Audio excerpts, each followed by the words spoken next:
तुम्ही युवकांना संधी द्या, महिलांना प्रतिनिधित्व द्या आणि मोठ्या ताकदीने ह्या कामाला लागलं पाहिजे। साथियो, तुम्हाला एक गोष्ट सांगतो की 3 पार्ट्या ज्या आहेत ते राष्ट्रीय स्तरावरती आहेत। एक बीजेपी आहे, राष्ट्रीय स्तरावरती काम करते, जिथे एनडीए गठबंधन बनवलेलं आहे। जी काँग्रेस आहे तिने इंडिया गठबंधन बनवलं, तिने राज्य स्तरावरती काम करत आहे। आणि तिसऱ्या नंबरला बहुजन मुक्ती पार्टी आहे। 31 राज्यामध्ये बहुजन मुक्ती पार्टीचा पार्टी काम करत। पवार साहेबांचं करत नाही, पवार साहेबांच्या विदर्भात सुद्धा नाही, खरे साहेब मराठवाड्यात सुद्धा नाही नेटवर्क।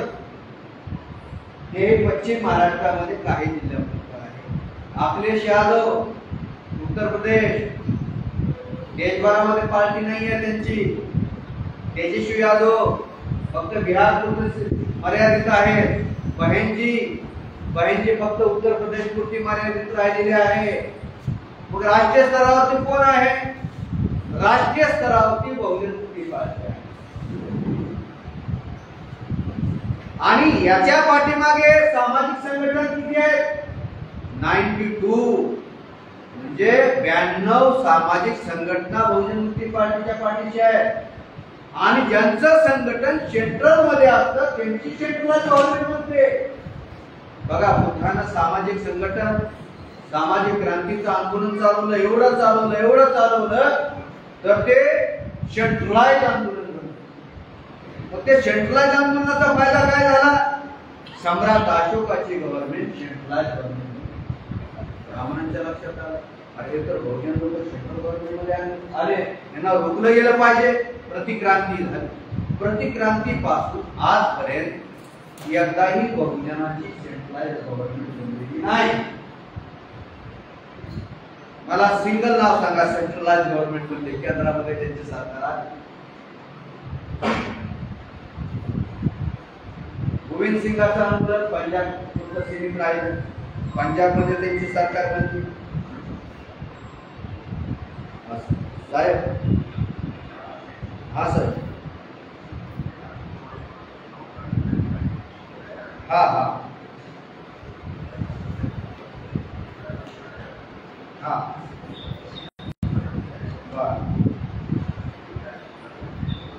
ठीक, हाँ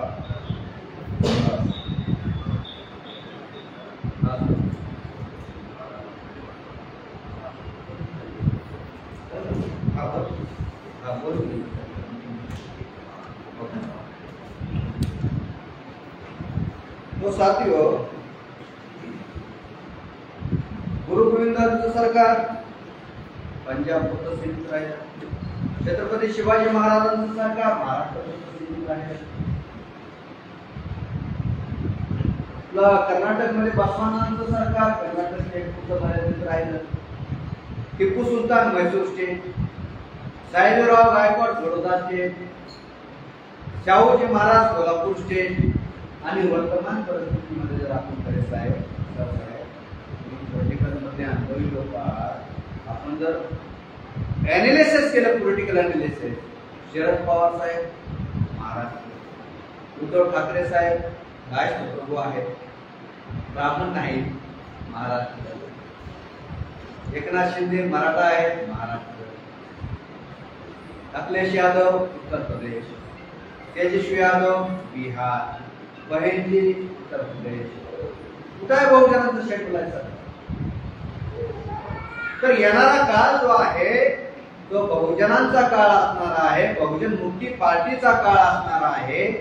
की यासाठी मी म्हणत आहे की आपलं संघटन सेंट्रलाइज संघटन आहे, लोकलचं संघटन नाहीये। आपल्याला मागायची गरज नाहीये, तुम्हाला देण्यासाठी तयार करत आहेत केसराम साहेब। म्हणून हे जे आंदोलन चाललेले आहेत ते आपण आंदोलन करण्यासाठी करत नाहोत, तर आपलं एक ऑब्जेक्ट आहे, आपलं एक गोल आहे।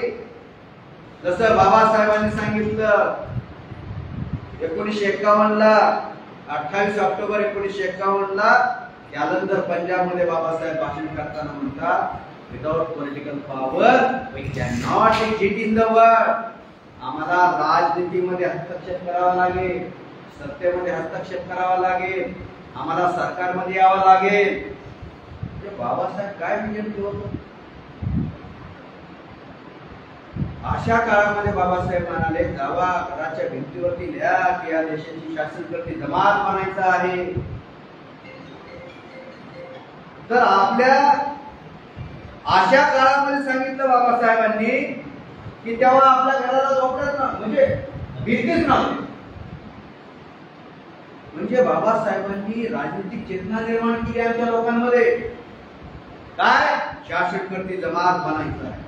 आमच्या लोकांनी काय केलं माहिती? कधी काँग्रेसला शासनकर्ती जमात बनवलं, तर कधी बीजेपीला शासनकर्ती जमात बनवलं, कधी बीजेपीला बनवलं, तर कधी काँग्रेसला बनवलं. आमच्या हातात काय? हेच महाशय म्हणाले, पवार साहेब एक विधान परिषद द्यायला तयार आहे आणि त्या बदल्यामध्ये आपण सगळं संघटनेचं समर्थन त्यांना दिलं पाहिजे. मेश्राम साहेब म्हणाले, आम्ही काय नाही. जसं काँग्रेसचा आणि दादासाहेब गायकवाड यांच्यामध्ये जो पॅक्ट झाला होता, 421 सीट होते, 420 सीटवरती काँग्रेस लढेल आणि बाकीच्या सर्व सीटावरती आरपीआय लढेल. त्या आरपीआयच्या खात्यामध्ये किती सीट? आपल्या लोकांनी भाषा लावली, आपल्या लोकांना कळालंच नाही जितकं आपल्या विचारात सीट आलेले आहे.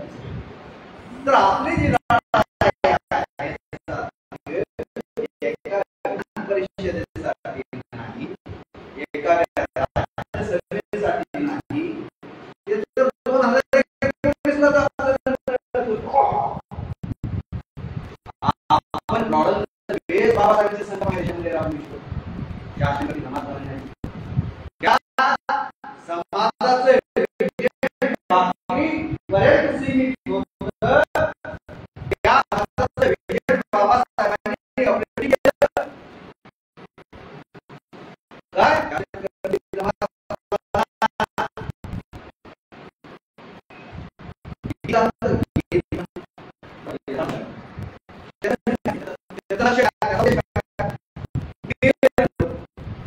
आणि एक दुसरं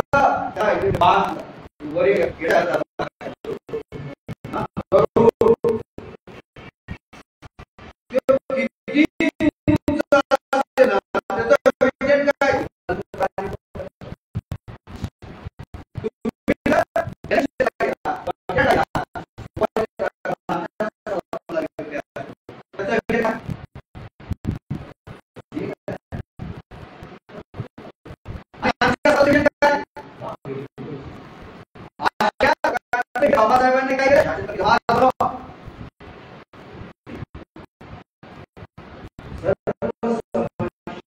समाधान आणि सर्व समस्यांचं पार्लमेंटमध्ये आहे, तसं सर्व समस्यांचं मूळ सुद्धा पार्लमेंटमध्ये आहे. हे जे संविधानाच्या विरोधामध्ये आहे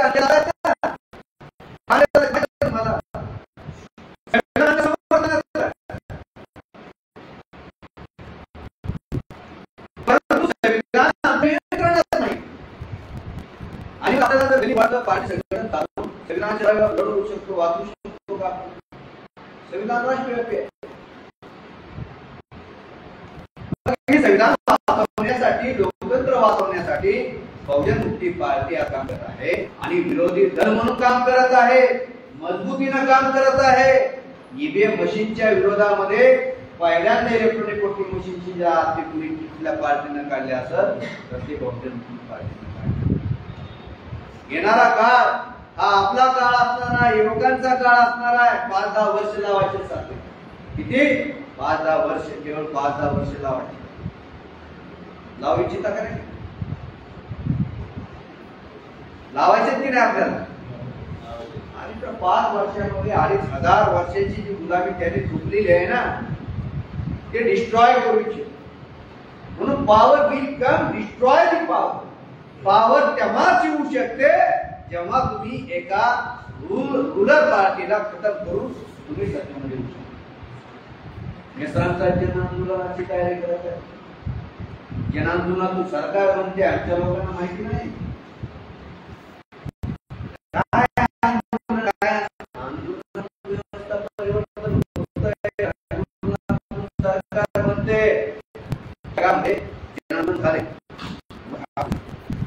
ज्या देशामध्ये जन आंदोलन झालं तिथं त्रिकोण कमिटी काँग्रेसने पाठवली, ती आंदोलन सफल का झालं?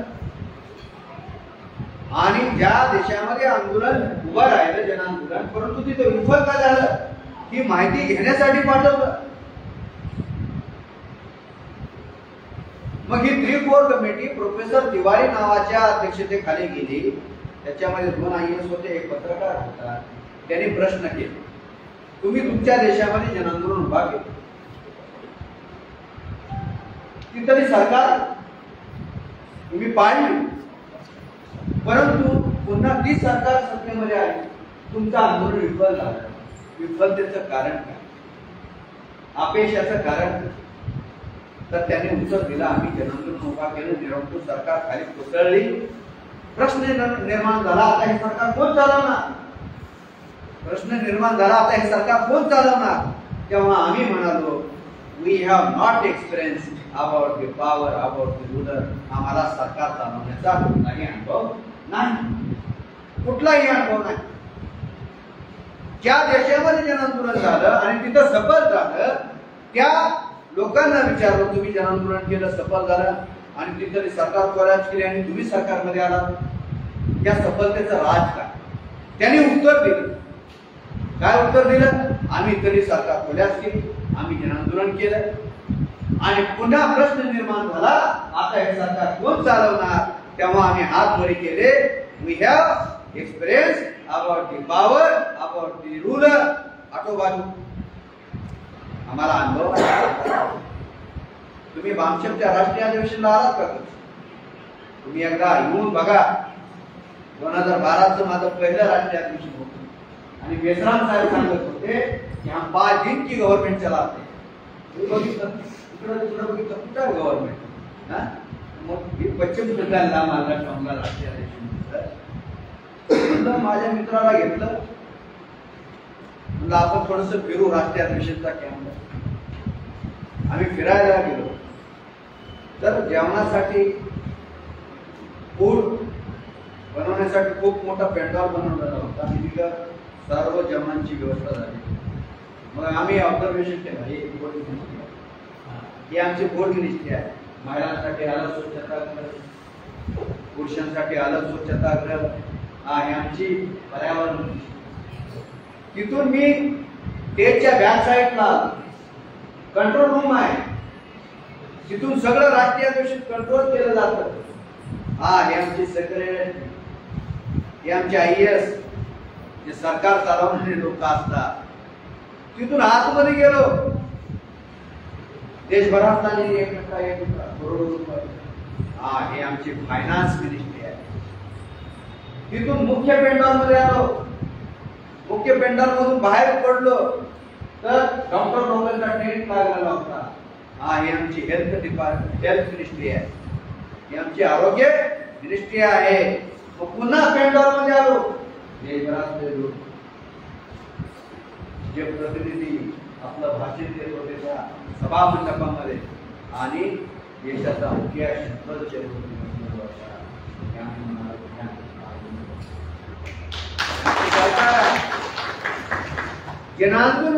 आंदोलनातून सरकार बनते. साथियो, भूतकाळामध्ये ज्या लोकांनी राम मंदिराच्या समर्थनामध्ये, बाबरी मस्जिदाच्या विरोधामध्ये, बाबरी मस्जिद पाडण्यासाठी आंदोलन उभा केलं, भारत बंदचं आंदोलन उभा केलं, ते लोक वर्तमानामध्ये सेंट्रल गव्हर्नमेंट चालवत आहे. प्रफुल्ल कुमारनं आसाममध्ये आंदोलन चालवलं, तो तिथं मुख्यमंत्री बनला. अरविंद केजरीवालनं अँटी करप्शनच्या नावाखाली आंदोलन चालवलं. दिल्ली आणि पंजाबमध्ये त्यांनी सरकार बनवली. VP सिंगनं आंदोलन चालवलं, राजा नहीं फकीर हूं, देश की तकदीर हूं. बोफर्स घोटाळ्याच्या विरोधामध्ये आंदोलन चालवलं आणि देशाचा 8वा प्रधानमंत्री बनला. आम्ही सुद्धा नेतृत्वाखाली आंदोलन चालवत आहोत, भारत बंदचं आंदोलन चालवत आहोत. निश्चितपणानं येणाऱ्या काळामध्ये आमची सुद्धा शिकला फक्त आपल्याला पेशन्स, संयम, ज्याला राजकारणामध्ये यशस्वी व्हायचं आहे, वरती सोडा. माणसाचं आयुष्य किती आहे? 60-70 वर्ष, 75 वर्ष. आपल्या लोकांचं काय असतं माहिती? 2 वर्ष इकडं, 2 वर्ष तिकडं, 5 वर्ष तिकडं, 10 वर्ष तिकडं, झालं तो तिथंच राहतो. त्याचं तिथंच राहतंय आणि मग तिथंच त्याची अंती यात्रा नाही. तुम्हाला जर ब्रॉड ऑन द बेस काम करायचं असेल, मोठं विजन ठेवून काम करायचं असेल, उदर बनण्यासाठी काम करायचं असेल, तर आपल्याला संयम असला पाहिजे. बाबासाहेब म्हणाले होते, मी जे हे झाड लावलेलं आहे ते खडकावरती लावलेलं आहे. राजनीतिक झाड माहिती हे खडकावरती लावलेलं आहे. याला फळं येतील, उशिरा येतील, परंतु हे फळं जे आहे ते चाकण्या दोघे असतील म्हणजे चविष्ट असतील. याला फळाची घाई झालेली आहे, ते आम्हाला सोडून गेले तरी चालतील. आता त्या लोकांना फळाची घाई होती, संस्था वाचवायची घाई झाली होती, म्हणून ते लोक गेले आणि तिकडे गेले तर काय निराश झालेले. आणि म्हणून निराश लोक कधीच राजनीतिक नेता होऊ शकत नाही. निराश लोक कधीच सरकारमध्ये येऊ शकत नाही, सरकार बनवू शकत नाही, आंदोलक होऊ शकत नाही, आंदोलन चालवू शकत नाही. म्हणून साथियो, आंदोलनाच्या माध्यमातून आपल्याला पार्टीला मोठे दिवस येणार आहेत. हे विश्राम साहेबांना काही एमपी बनायचं, तुमच्या समोरच राष्ट्रीय अध्यक्ष म्हणजे राष्ट्रीय नेतृत्व केवळ मला फोन करत नाही, देशभरामध्ये संपर्क करत आहे. कदाचित माझ्याकडे एका वेळेस राहून जातो फोन करायचा, साहेबांचा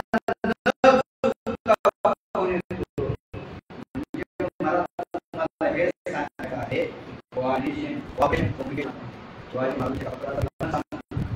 आणि मी थांबतो.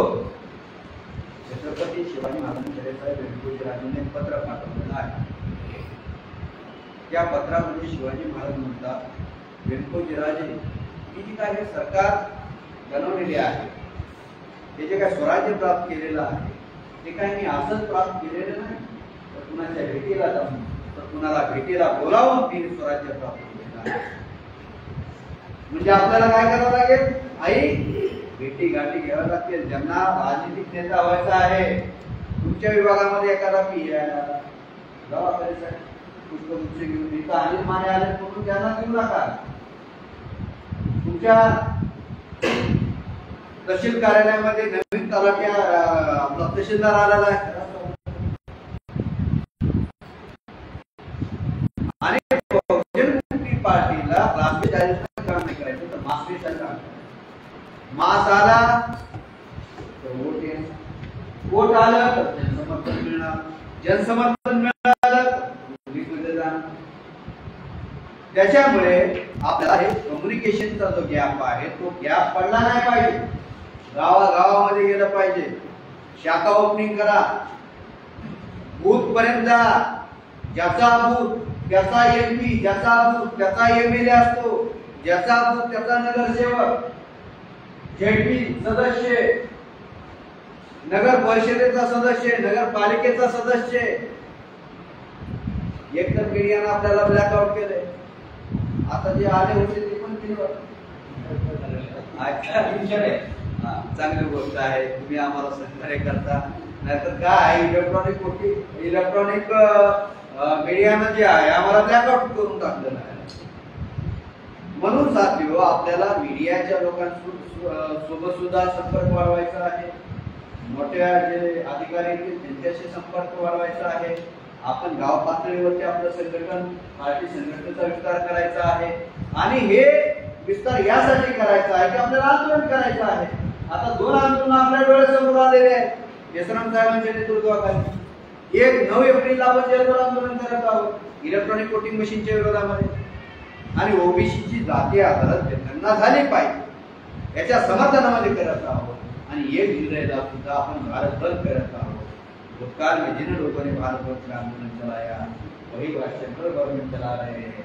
वर्तमान में हम भी मेसराम साहब के नेतृत्व में भारत बंद का आंदोलन चला रहे हैं. निश्चित तौर पर सरकार के नेतृत्व में हम बनाएंगे.